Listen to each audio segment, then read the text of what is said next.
Hi, my name is Ty Christian, and this is my Pecha Kucha for Design Tools of Full Sail University.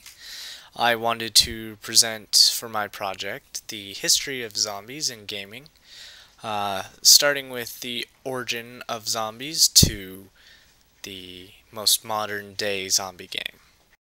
Our first type of zombie is the Haitian voodoo zombie. Unlike the most common flesh eater to date, these zombies were generally harmless. They were essentially just mindless slaves that were resurrected from the dead to complete mundane tasks within a tribe. Although harmless, in some cultures, resurrection of the dead was enough to send chills down the spines of backs who were not familiar with the Haitian culture. Eventually, several movies like White Zombie and I Walked with a Zombie were featured with these mindless zombies walking around and causing mischief. And it wasn't until 1968 when George Romero released his classic horror film called Night of the Living Dead that zombies even became flesh eaters. It was the first film to really revolutionize the zombies as more than just slaves. They had become something to fear for generations to come.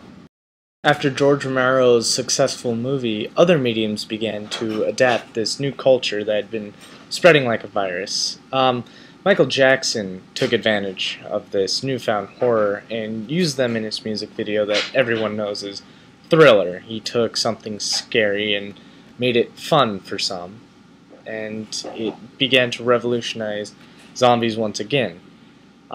As far as games were concerned, zombies became a smashing hit amongst a large audience as they began to appear in games like Zombies Ate My Neighbors, Beyond Oasis, Dungeons and Dragons.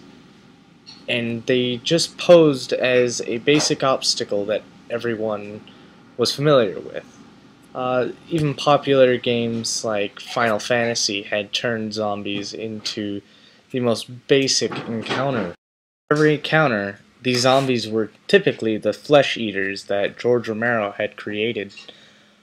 And so far, we've seen two kinds of zombies: your voodoo zombies and your flesh eaters. And there are several more that, throughout time, have risen up to replace what the traditional zombie once was. From voodoo to flesh eater to mutation. Mistake amongst many mediums is that they believe zombies eat brains or crave for brains, and they moan brains, and it's actually that zombies crave for flesh, and they will bite any part of the human to break the skin, spread the virus, and it creates another zombie and repeats the process.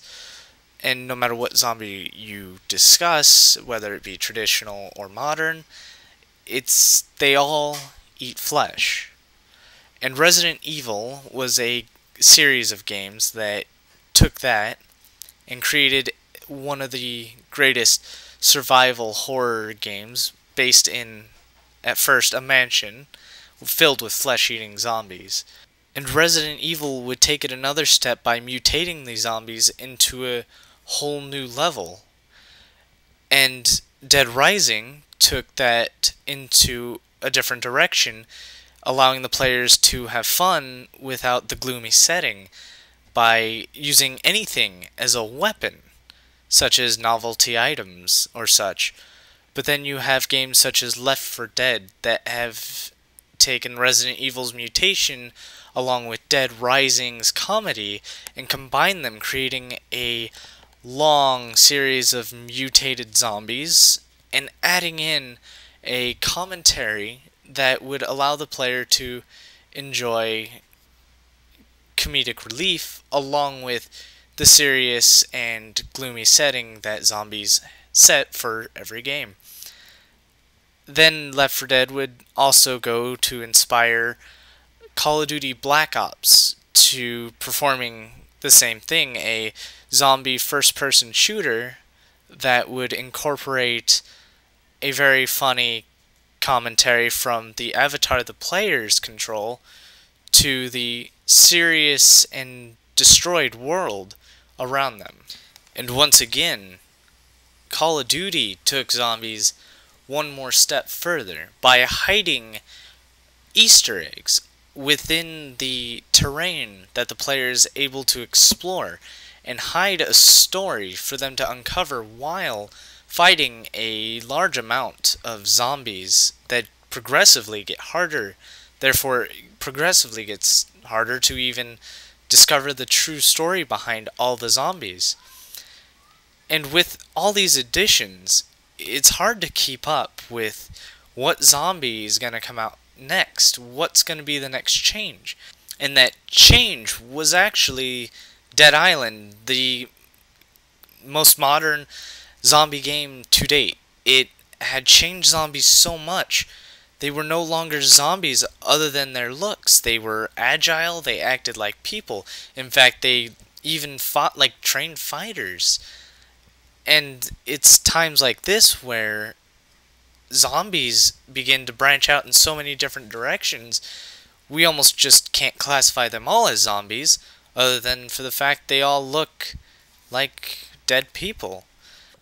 But one thing all zombies have in common, from the voodoo zombie to the traditional to Left 4 Dead, Dead Rising, Resident Evil, is that they were all flesh eaters, and that they all struck fear in the audience they were intended for.